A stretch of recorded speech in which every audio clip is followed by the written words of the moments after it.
श्री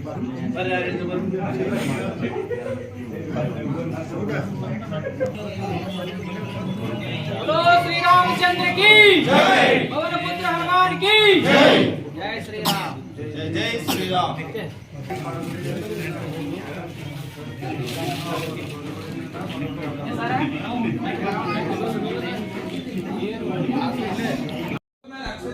ಫೋಟೋಗಳನ್ನ social ಮೀಡಿಯಾದಾಗ Instagram story ಆಗೋದಾಗಲಿ, WhatsApp ದಾಗ status ಹಾಕೋದಾಗಲಿ, ಅದು ಫೇಸ್ಬುಕ್ ದಾಗ ಸ್ಟೋರಿ ಹಾಕೋದು. ಶ್ರೀ ರಾಮ ಮಂದಿರ ಅಂತ ಹ್ಯಾಶ್ಟ್ಯಾಗ್ ಈಗ ಥರ್ಡ್ ರ್ಯಾಂಕಿಂಗ್ ಅದ ನಮ್ಮ ಇಂಡಿಯಾದಾಗಿ ವರ್ಲ್ಡ್ ವೈಡ್ 3ನೇ ನಂಬರ್ ಇರ್ತದ. ಸೊ ಹ್ಯಾಶ್ಟ್ಯಾಗ್ ಶ್ರೀರಾಮ ಸಿಹಿದೊಳಗೆ ಹಾಕಿ ಎಲ್ಲರೂ ಮನಿ ಕೊಡ್ರಿ.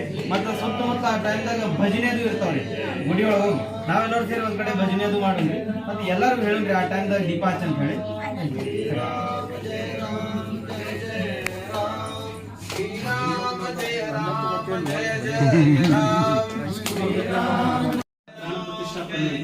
ಅಲ್ಲಿ ತನಕ ನೀವು ಇದೇನ್ ಮಾಡ್ರಿ, ಜಗಲಿ ಮೇಲೆ ಪೂಜೆ ಮಾಡ್ರಿ. ಅವತ್ತಿನ ದಿವಸ ಬೇಕಾದ್ರೆ ಇದನ್ನ ಪಾಯಸ ಗೀಸ ಮಾಡಿ ಅಂತ ಪ್ರಸಾದ ತರ ಮಾಡ್ಬೋದ್ರಿ. ಆಮೇಲೆ ದೀಪಾವಳಿಗೆ ಏನು ದೀಪ ಹಚ್ಚಿ ಅವತ್ತಿನ ದಿವಸ ಸಾಯಂಕಾಲ ಮತ್ತು ಮನೆ ಮುಂದೆ ಒಂದು 5 ದೀಪ ಹಚ್ಚ್ರಿ, ಮತ್ತು ಆಕಾಶ ಮುಟ್ಟೆ ಹಾಕ್ರಿ. ದೀಪಾವಳಿ ಏನೇನು ಹೆಂಗೆ ರಾಮ ಮಂದಿರ ನಿರ್ಮಾಣ ಆಯ್ತು, ಏನು ಇತಿಹಾಸದಿದೆಯಲ್ಲ ಇದಾಗೈತೆ. ಇದು ಈಗ ಸದ್ಯಕ್ಕೆ ಕಟ್ಟುತ್ತಾ ಇರೋದು ಮಂದಿರ ಫೋಟೋ ಇದೆ.